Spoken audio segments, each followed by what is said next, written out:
So now we've flipped the whole frame over and it's ready to mesh. So you're going to find the mesh on a giant roll in your box of goodies, and what you are going to do is literally sit it down and roll it out across the top and then line it up roughly on the end, and then you're going to grab the other piece and roll it back down. Now you can do this on sawhorses if you prefer, but for the sake of the video, most people probably won't have them handy, so we'll just show you how to do it on the ground.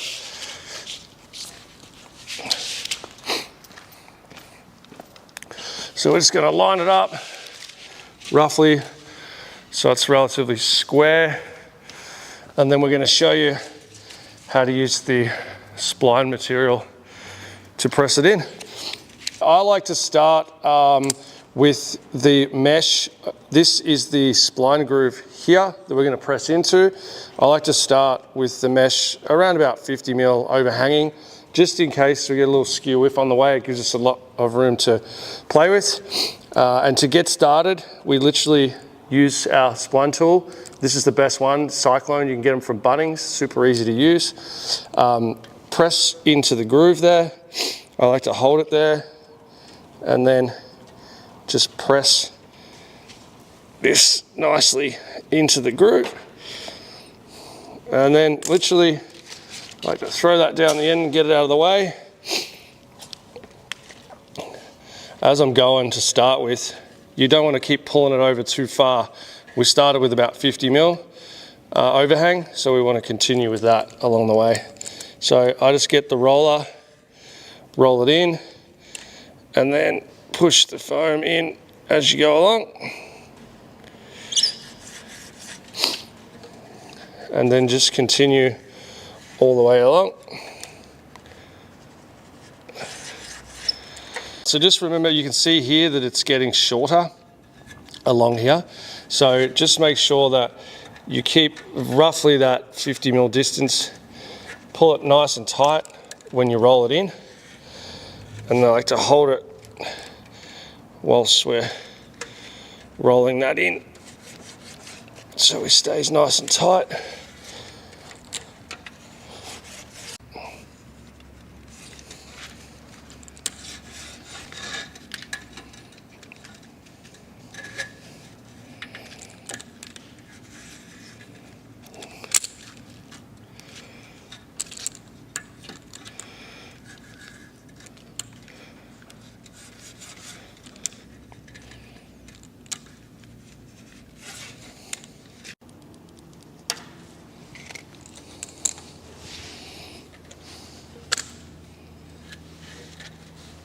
We find the best way to mesh it, once you've rolled the first side in, you want to kind of get it pulling a little bit tight that way. Otherwise, if it's all loose, you're going to get a bit skew around the back end.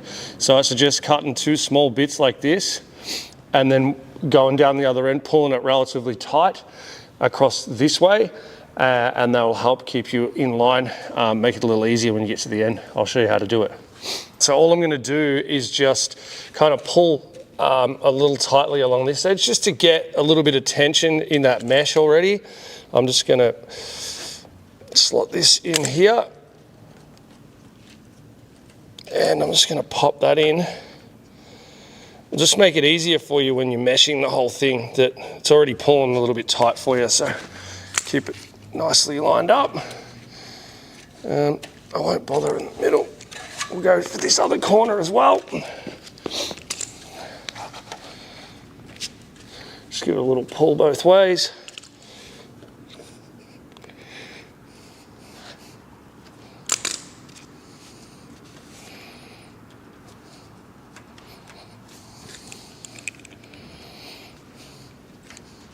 All right, another little hot tip we find to get a nice tight start is, you can see it's already kind of bunched up a little bit here. So we want to pull that out nice and tight, just like this, and you can see there that it's going to be pretty tight. So I'm just going to hold it down. I'm going to then put a little groove in there with the spline tool, and then I'm going to press this in to get it started. So we're off to a nice tight start. And then as I go along, I'm just going to continue to pull this out, not too tight, but just a little bit so it's nice and no bubbles there, because we're also going to mesh that side, which will pull it nice and tight right at the end. Just work your way all the way along.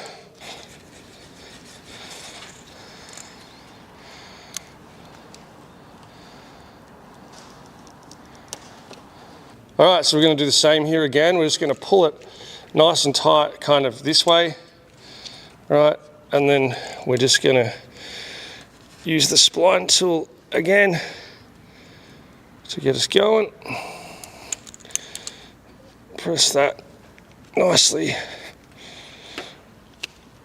to the hole. And then as we're going along, because we've got the far edge already, the spline mesh already, spline material already in, we're just going to make sure it's nice and tight and just keep rolling it in. And you can see here it's already starting to pull. Probably just do like 200 or 300 mil at a time, just to make sure it's all good. And just remember to keep nice and tight. And pull that last bit out from the end, and just make sure that we keep pulling it nice and tight all the way.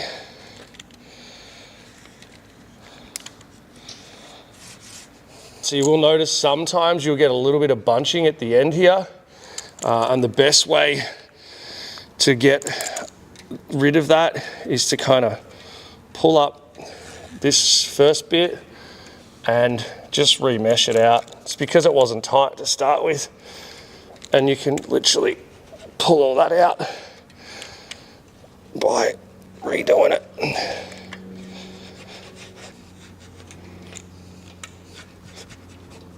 And there you go, see, it's nice and tight. All right, so you want to make sure you got a real sharp knife for this. It helps you do it in one easy go. If it's really blunt, it makes it a little bit difficult. We're going to trim this, and if it is blunt, sometimes it will slip and you'll end up scratching the frame. Done that way too many times to count. So you just want to start by cutting the edge, get it nice down in the foam, in the groove there, like right down on the edge of this groove. And kind of sit it on the edge of that top edge of that foam, and just cut along it nice and slow, no need to rush. And just careful not to lean it too far this way so you don't trip the edge of this or cut it, because then you're going to have to remesh the whole thing. But see, if it's nice and sharp, it just continually cuts nicely all the way along. And then just repeat the same down each side. Now both sides have been fully meshed. Like I said, there's multiple different ways to do it. It comes together. Just have a few goes at it. If you find it's getting a bit skew-iff, just pull it back and start again. It's not millimeter perfect, but you'll find that, yeah, if you're getting towards the end, nearly finished, and it's starting to bunch up, just pull them both back a little bit, and just pull them tighter and go again. And you can always, yeah, like I said, you can always undo it and remesh it. Just if you're not happy with it, don't trim the edges with the Stanley knife until after you're happy with it. That's when you do it, and you come up with this, the final product. So that's the whole frame put together, nice and tight, super solid. As you can see, not overly heavy, probably maybe 20, 25 kilos max.